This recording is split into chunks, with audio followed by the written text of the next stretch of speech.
What's going on, everybody? This is Fry. So today I am going to teach you the basics of Legends of Runeterra. This is the card game that is based on the League of Legends universe. Now, this game is extremely free to play. You can download it for free. It is on mobile too.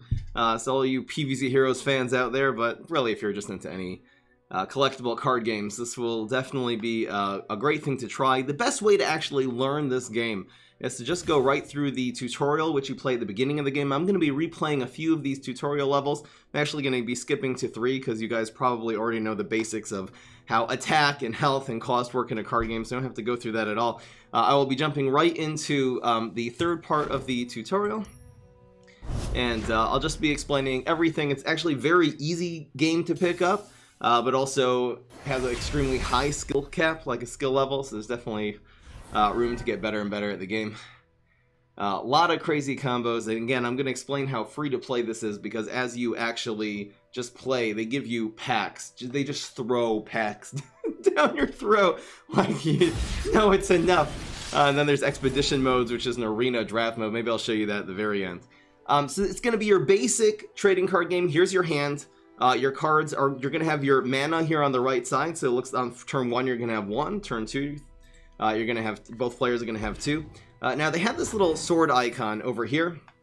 And this is representing whose turn it is to attack. So on turn 1, it's just a random, like the game decides who's going to attack first. And then on turn 2, it flips to the other person. It's going to be their turn to attack. And then on turn 3, it'll flip back, etc. So here's just your normal card. This is a really basic card. It's a spider, so it has spider synergy. It's a 1 cost, 1 attack, 1 health. Very basic.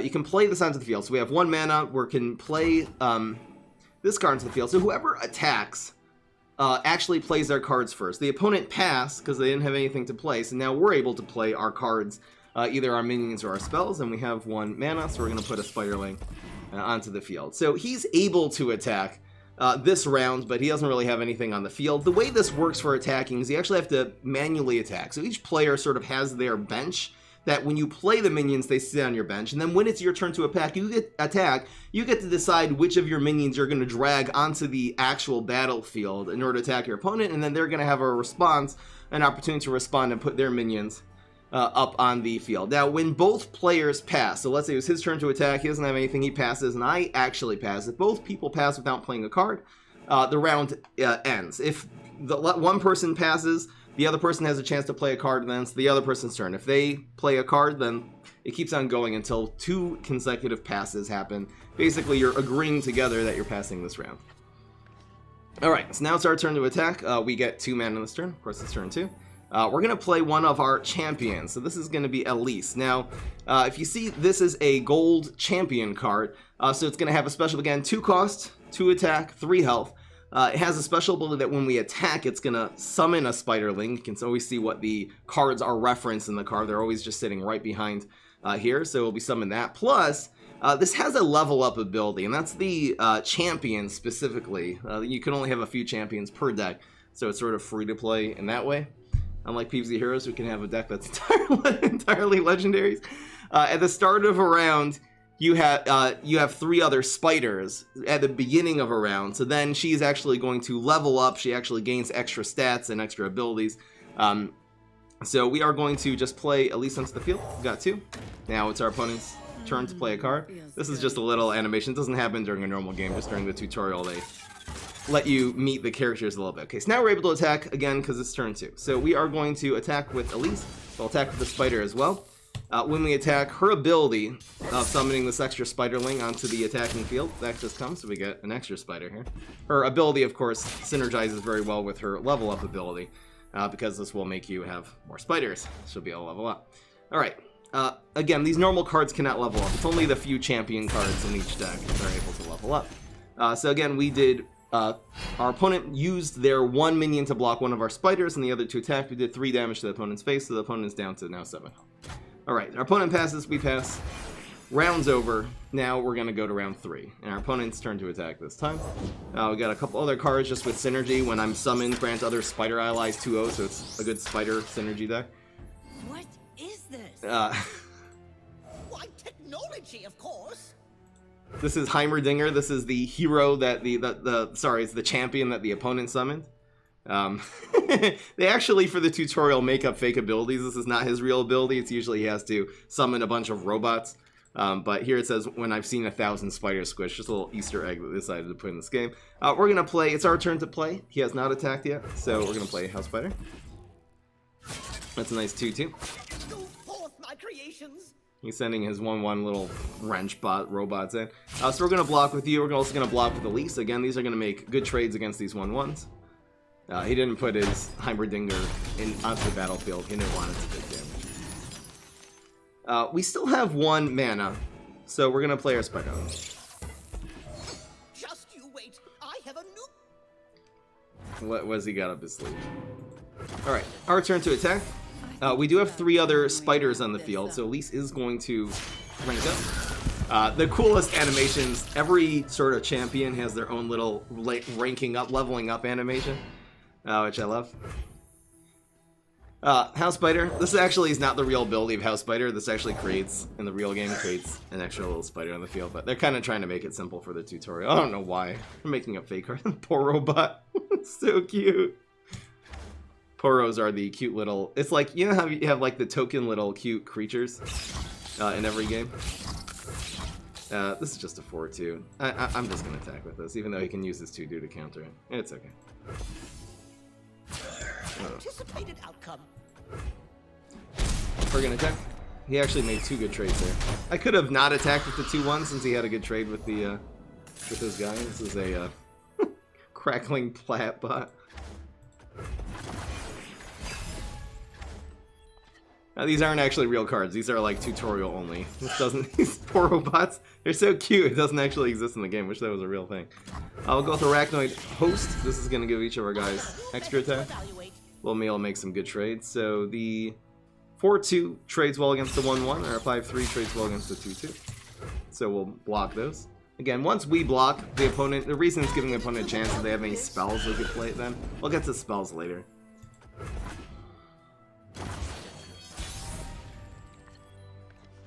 And we're gonna go with Arachnoid Host. Our guys obviously have like 1,000 attack. One only has 3 health. We're just gonna go all in with everything. And Yodea. That wasn't so bad now.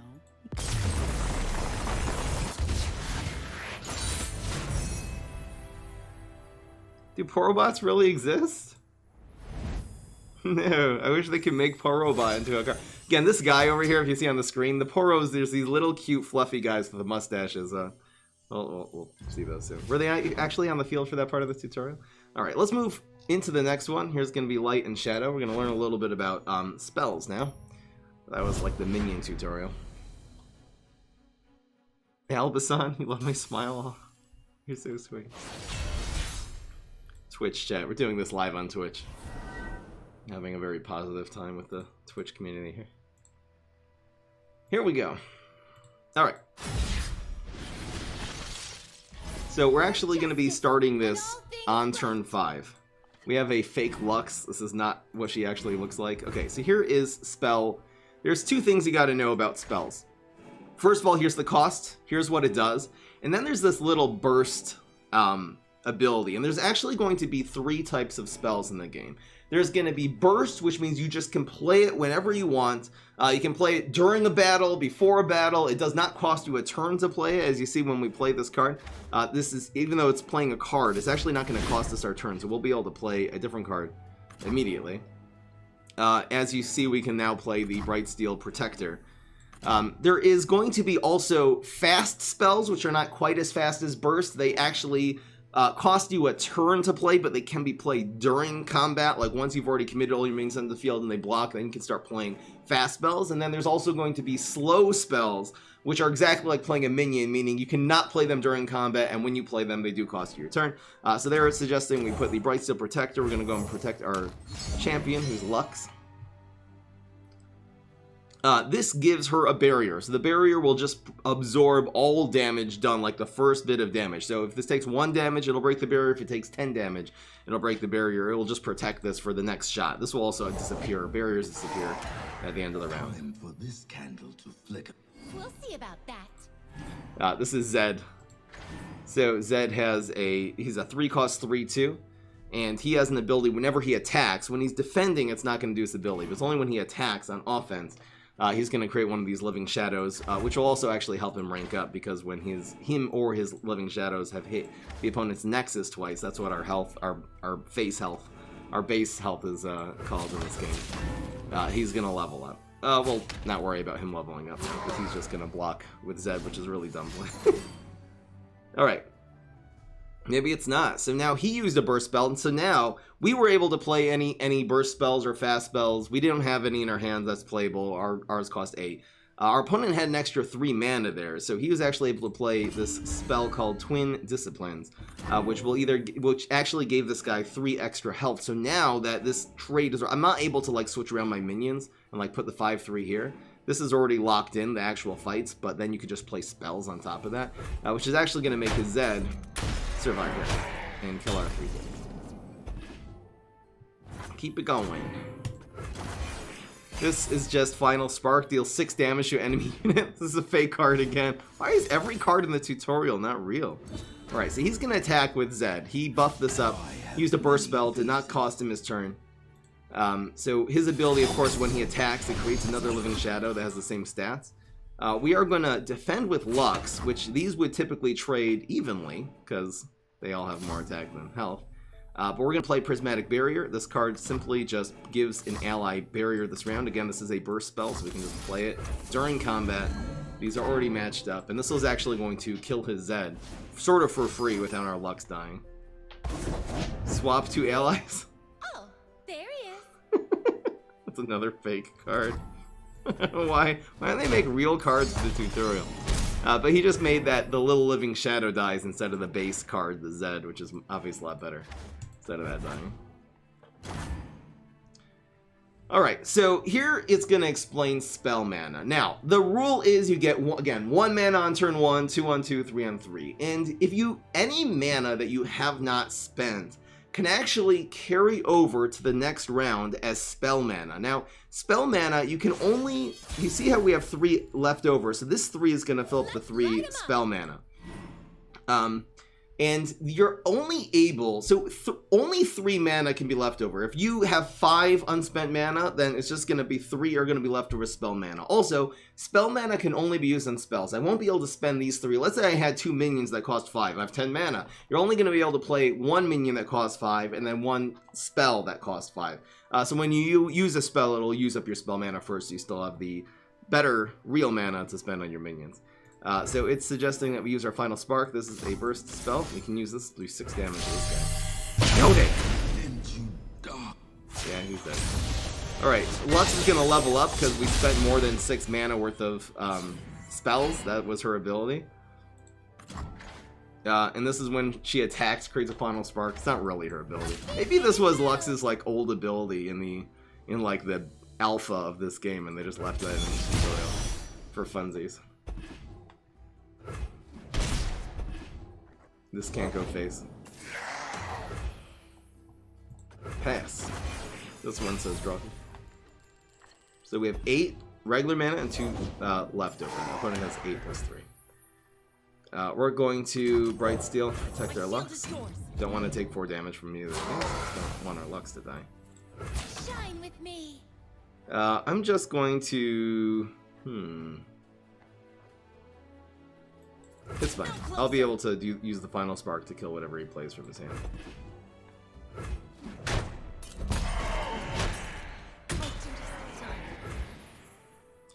Opponent passed? No, sorry. It's our turn.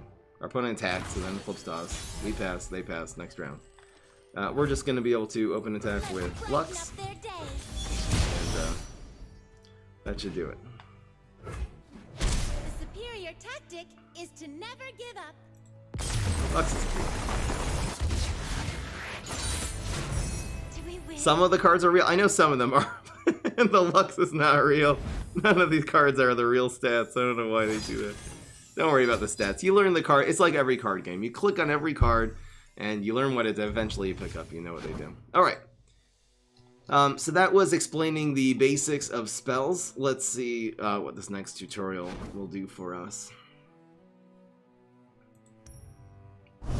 So I think this is actually going to be a real game. that we're going to be playing against. I don't know if this is going to be a scenario. We'll see. I don't remember all the tutorials of this game. Here we go. It looks like it's going to set up a real game for us. Usually at the beginning of each round you're able to mulligan your cards, but they're not letting us do that in the tutorial here. Maybe I'll play like a really basic game against the AI, sort of as the end of the tutorial. I'll probably just use one of the pre-made decks or something like that. Alright, here's Cythria. 1 cost, 2/2, simple cards, it's an elite. There's some cards that have elite synergy, as you can see on the top here, but I'm going to attack.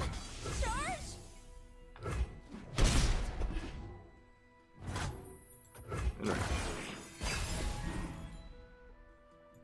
So, mana's filled up, his turn to attack. This is a 2/2 and give other battling allies 1/0 this round when he attacks. So like the other allies of his are going to be there. Here's a 2 cost 1/4. Okay. Our opponent pass. We pass. So this card has a keyword ability, and there's a few different like keywords. And again, as you go through the tutorial, they actually have a tutorial for every single keyword to teach you exactly how it works. Not exactly, to teach you roughly how it works. This is tough. This is the same as armor in PvZ Heroes. This basically, whenever it takes any damage, it'll just reduce it by 1. If it takes 1 damage, it'll do 0. I'm actually going to... This one, if an ally died, probably better just to play the Vang. Let's see if our opponent bites on this. I actually want the opponent to block the 2/2 so it dies so we can draw the extra card this round. Nope.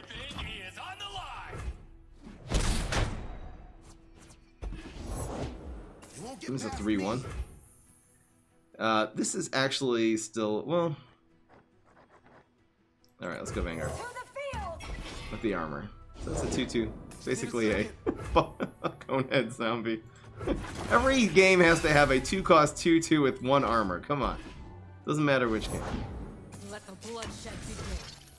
Here's our opponent's champion. Create a fleeting 8 Blade's Edge in hand, so it like creates this card, do one to anything. Kinda cool. What do we go with here? I'll put Vanguard. I want to develop the Garen next turn. That's one of our champions. Alright, so now let's try to make some good trades. Now this is a 4 cost 4/2, but it has quick attack. What quick attack does is that this strikes before its blocker. So if we were, for example, to put this 2/2 or even this one in front of it, this would attack and we wouldn't have a chance to fight back because of the quick attack. Again, this only works when this is attacking, not when it's blocking. So we're actually going to let our opponent hit our face for 4 here, but we should be able to make some good trades. This 1/2 trades well for 4/1, and this 2/2 trades well with the 2/1. I think I'm just going to trade the 2/2 for the 4/1 as well, even though this can't block. Yeah, this is fine.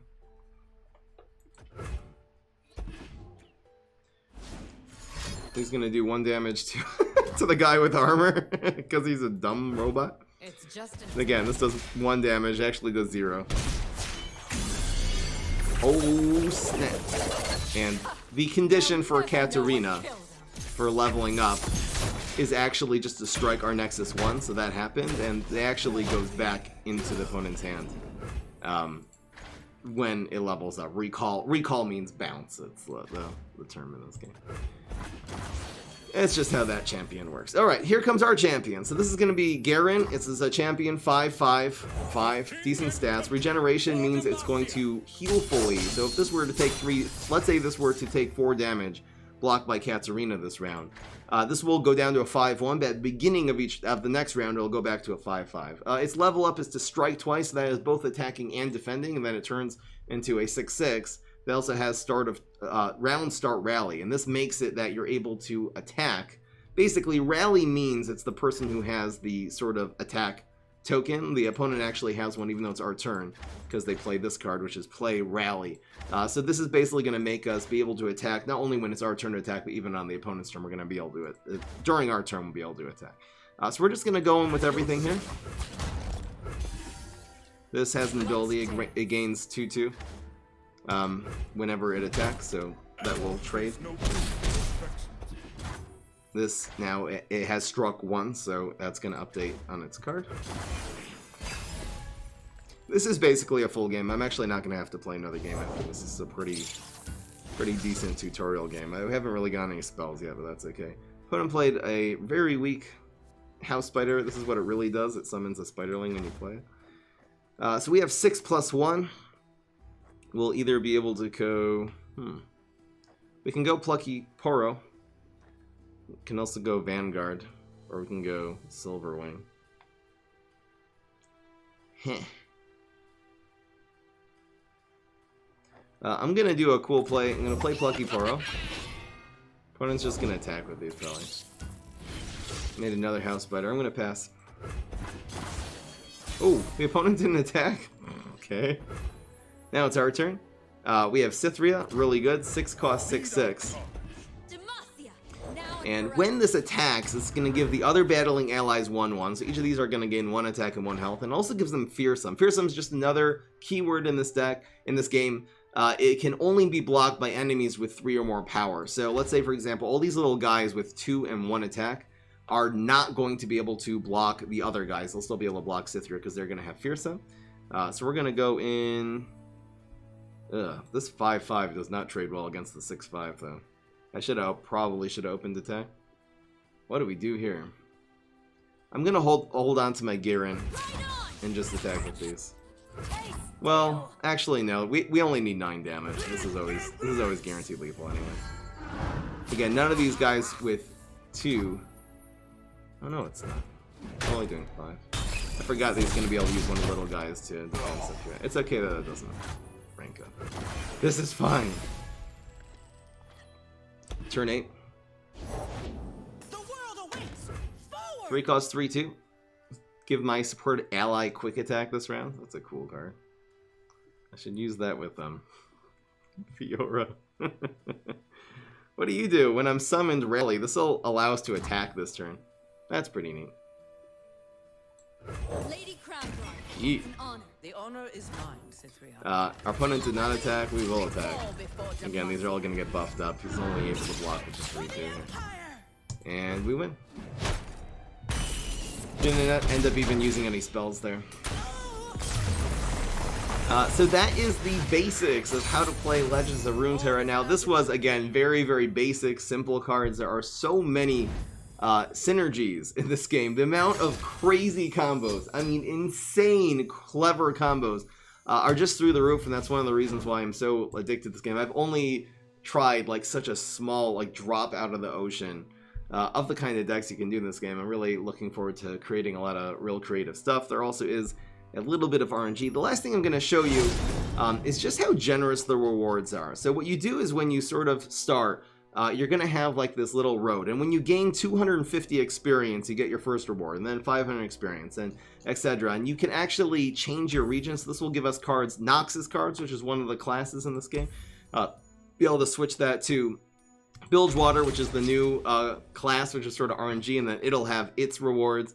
You can always go for Demacia, which I would recommend for beginner players, to be gaining these rewards. And they're just so generous, and you just gain cards so quickly. It's kind of ridiculous how quickly you gain cards in this game. And of course, there are also quests, which again give you experience. Those experience you get one of these every single day. Attack with fearsome units. They're usually pretty simple to do, and those again will give you more rewards, because as you gain experience, you sort of gain these rewards. The experience basically makes this little bar go up and get to the next one. Every week you also open up a few free packs, just at the end of the week on Tuesdays. These chests open, like just today, I'm actually recording this on a Tuesday, and I opened up like 3 diamond chests and got a lot of loot. Anyway guys, that is the basics of Legends of Runeterra. Again, just been completely addicted to this game lately. So I hope to see some of the PvZ people. I sort of just wanted to make, again, this tutorial for the PvZ Heroes audience, but really anyone who's sort of just interested to learn how to play this game and what it's about. Just so you'll be able to see and decide for yourself. Of course, you can just download it. It's on mobile. I'm pretty sure it's on iOS. It's definitely on Google Play. And it's on PC. That's what I'm playing on right now. It is cross-platform compatible, so you can have one account and have it on all your devices. What else can I say about this game? Not much. Hope you guys enjoyed. That was the Legends of Runeterra tutorial. I'll see you next time. Peace. This is Fry.